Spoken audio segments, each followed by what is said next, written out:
My name is Marissa Crowell, and the morning I flew back into Tucson, a man I had never seen before stepped out of a black sedan in my driveway and asked who I was as if I were trespassing on my own life. So I told him this was my house and watched him lift a folder the way someone lifts a verdict. He opened it just enough for the Arizona sun to hit the page. And when he murmured that the deed had transferred 10 days ago, something inside me tightened because my signature was staring back at me in a shape I recognized but had never written.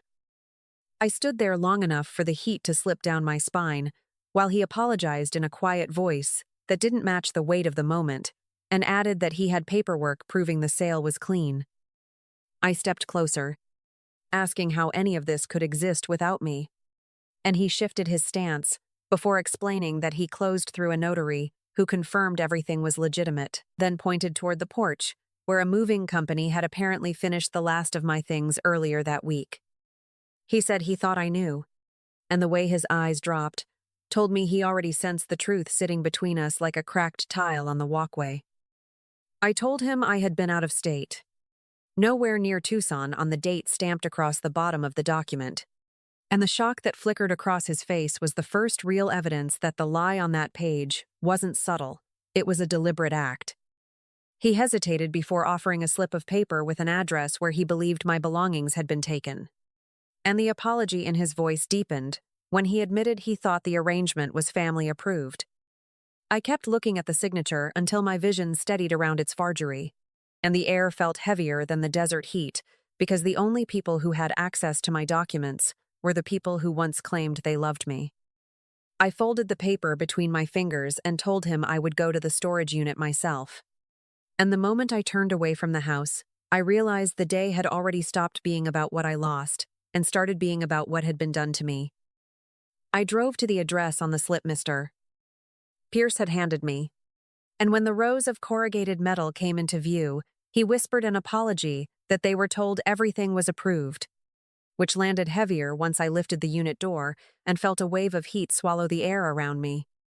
I stepped inside asking how anyone thought this was acceptable, and he murmured that the movers claimed it was temporary while my things settled into storage. But the cracked vinyl under my shoes and the chemical smell drifting from the boxes made it clear nothing about this place matched the life I had packed with my own hands. I told him I would handle the rest alone, and the relief that flickered across his face pressed against the rising sting in my throat as he backed away from the unit.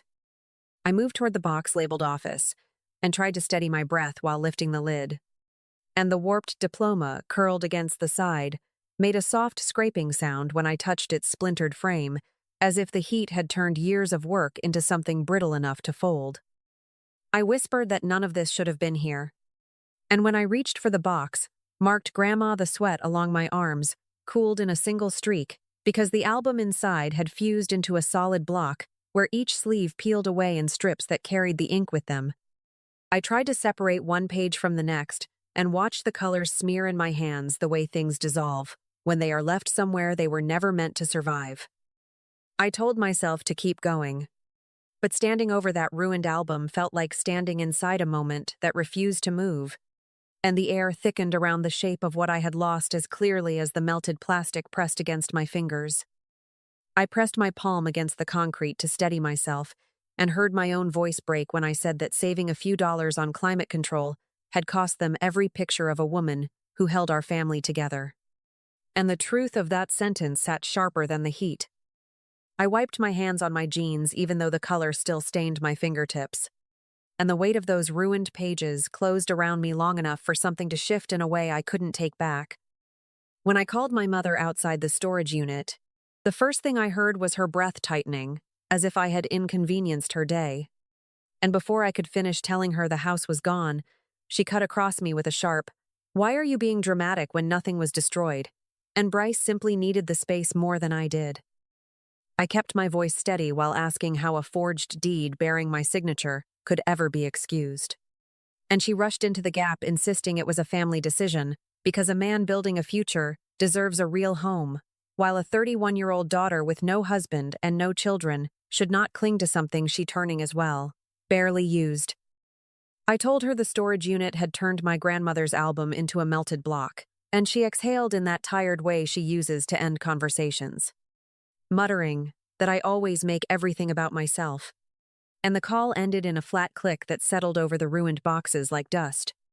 I stared at the phone for a long beat, as her words dragged behind them the same familiar weight. And when I called back to ask if she understood any part of what had been done to me, she snapped that Bryce was finally close to success, and I should stop interfering with his momentum. I reminded her that selling property without the owner's consent is a felony in Arizona.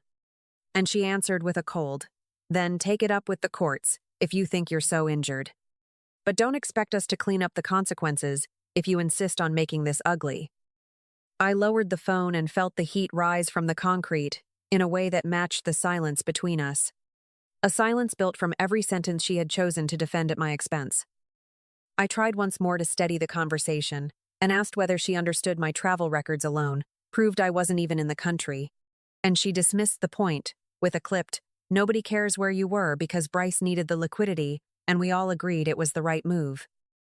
I told her agreeing without me wasn't a family decision. And she fired back that gratitude is something I have never learned, and that most parents would be ashamed to have a daughter so unwilling to support her own brother. I let the call end without another attempt at reason, and the absence of her voice left behind something colder than the storage unit's heat because the evidence had already shown me the truth. She refused to name. When Bryce picked up, the background clatter of silverware hit my ear before he launched into a loud, "You're back already, and don't freak out because selling the house was actually a favor since I was never around to use it."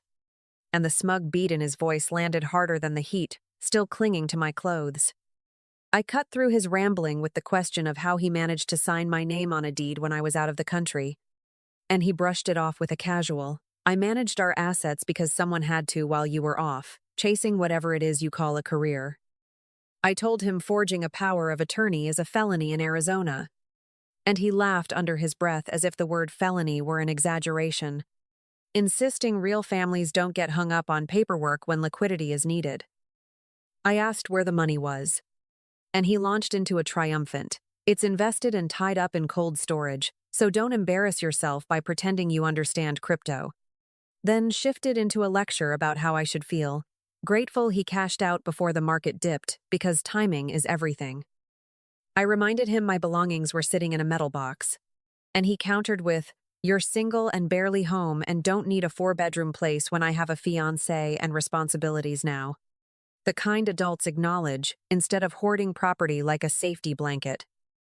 I told him none of those responsibilities justified selling a home he didn't own, and he snapped that he'd cut me a check for my share once the returns hit next month, then accused me of trying to ruin his momentum by making this about legal definitions instead of family loyalty. I asked again where the money actually went, and he slipped just far enough to mutter that everything was fine, and I always overthink things before letting slip a tight, "Can we not do this right now?" when I pressed him about the date on the deed.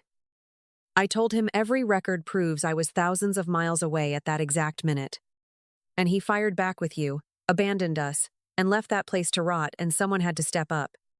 I listened to the tremor underneath his bravado and ended the call only after he tossed out a final grow up. "Marissa, because the future doesn't wait for people who cling to what they don't deserve." And the click on the line settled heavier than any answer he refused to give. I opened my laptop in the rental car with Bryce's last words still hanging in the air. And the screen lit up like a switch being thrown as I pulled the Pima County Recorder's site and murmured a flat unbelievable when the forged power of attorney appeared with a notary stamp belonging to a woman already tied to 2 prior complaints. I checked the timestamp against my travel records and whispered, "There's no universe where I'm in Tucson while my passport is being scanned in Narita." Then moved on to the deed itself and traced every field the way my work had trained me to, watching the mismatched pressure points in the signature confirm what the storage unit had already started to tell me. I kept my breath steady while copying each document into a folder labeled Evidence, and the quiet inside the car deepened as every page settled into place. I opened a new window and followed the money using the routing footprints I recognized too easily. And when the first transfer resolved into a payment for a truck, I muttered that he really thought nobody would check before clicking through to the next withdrawal that led to a 3-carat ring.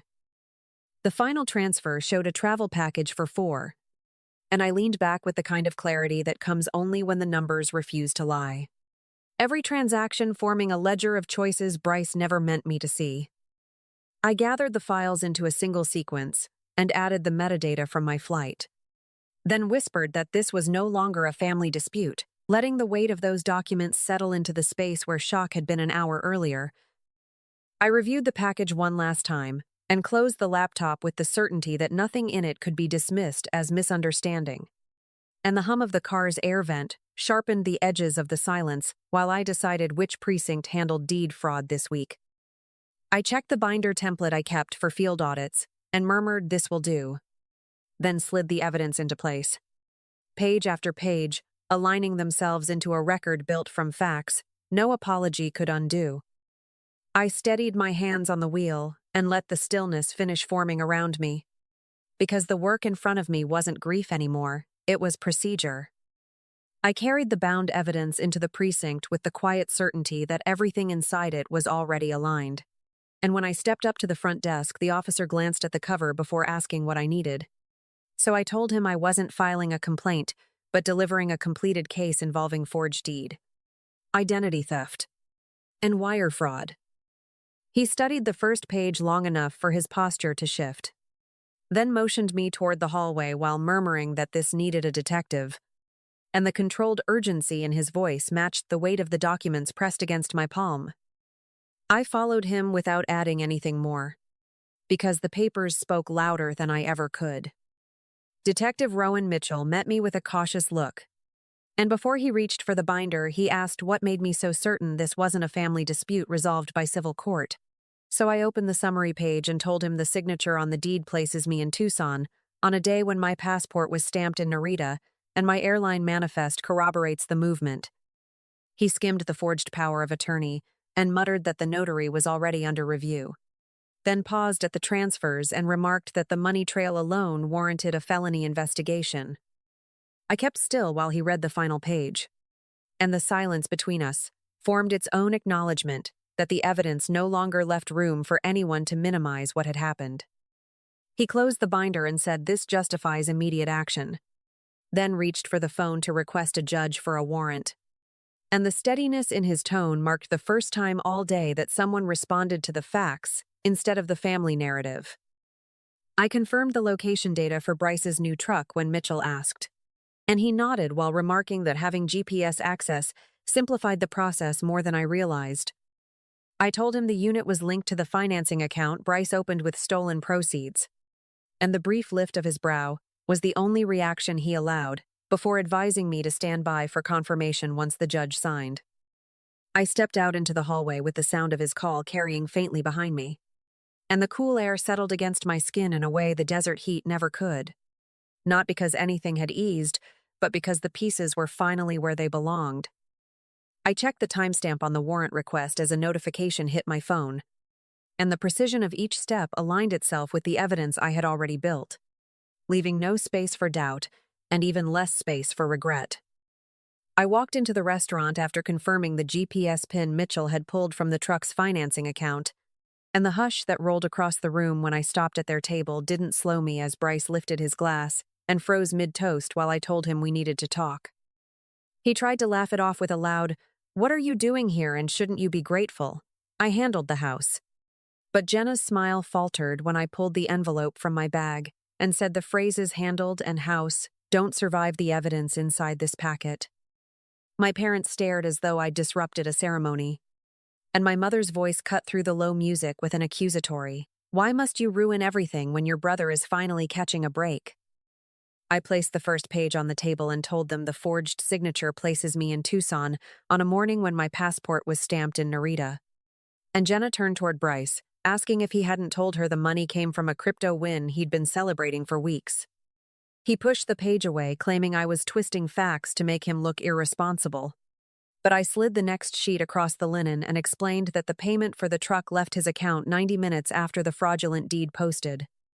My father leaned forward, muttering that this should be handled privately and that I was embarrassing the family. And I told him the embarrassment wasn't mine, while the room settled into a deeper silence. I unfolded the final transfer showing the jewelry purchase and said this ring wasn't funded by any investment gain. And Jenna's breath caught as she asked Bryce if he'd built their future on stolen money. He spat out that I was jealous and trying to sabotage his life. But the wobble in his voice sharpened when Mitchell stepped behind me holding the signed warrant and stated that the investigation was no longer optional. Bryce reached for excuses with an "it's all a misunderstanding, and we can fix this." Yet Mitchell read the charges aloud, and the clink of utensils around us sounded like witnesses lining up for the truth. He looked straight at me and pleaded with a strained, "You can't let them take me because I'm your brother." And I told him blood doesn't erase a felony when the evidence fills an entire binder. My mother surged up, insisting I was destroying the family and ordering everyone not to touch her son. But her words faded when Mitchell clasped the cuffs and informed her obstruction would only make things worse. I watched Bryce being guided toward the door, and the shape of the room sharpened around the empty space he left behind, while the certainty that brought me there settled into my chest without shifting. Bryce's arrest moved through the system faster than I expected, and when the magistrate reviewed the forged deed alongside the financial transfers, he ordered Bryce held without bond, which prompted my mother to call me demanding how I could stand by while her son sat in a cell. I told her the charges were a direct result of the evidence, and she snapped that, if I withdrew the complaint, the family could fix everything before insisting a good daughter wouldn't let police tear a home apart over what she called an honest mistake. I reminded her the only honest thing in this situation was the paper trail Bryce created himself. And the line went quiet long enough for her anger to settle into something colder. The next morning, a letter arrived from my father accusing me of weaponizing the law against my own blood and insisting that the $20,000 they'd given me years ago for the down payment made them entitled to half the equity if I expected them to reconsider supporting me. I called to tell him that pursuing that claim would force him to admit he signed a federal gift letter for the loan. And the moment I explained the penalties for mortgage fraud, he muttered that I was threatening my own parents before hanging up without another word. I folded the letter and placed it with the rest of the documents.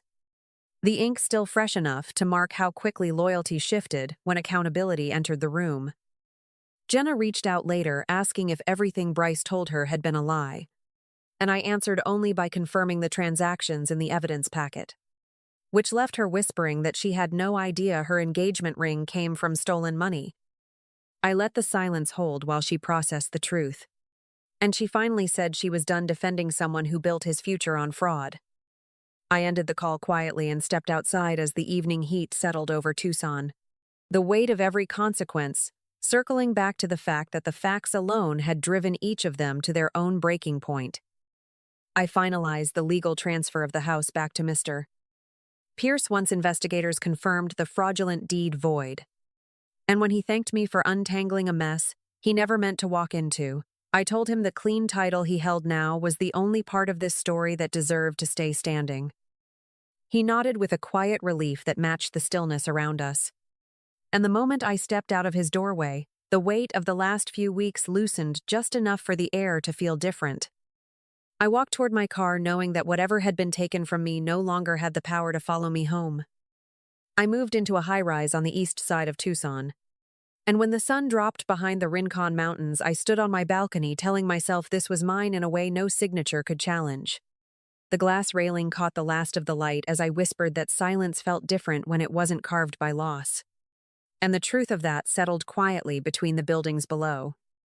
I let the evening unfold without checking messages because every voice that once demanded my loyalty had already shown what my loyalty cost. I spent my first night there unpacking only what I wanted to keep. And when I set the restored photograph of my grandmother on the counter, I murmured that she would understand choosing distance over damage. The city lights shimmered like a slow breath while I leaned against the kitchen island and told the room I was done mistaking endurance for love.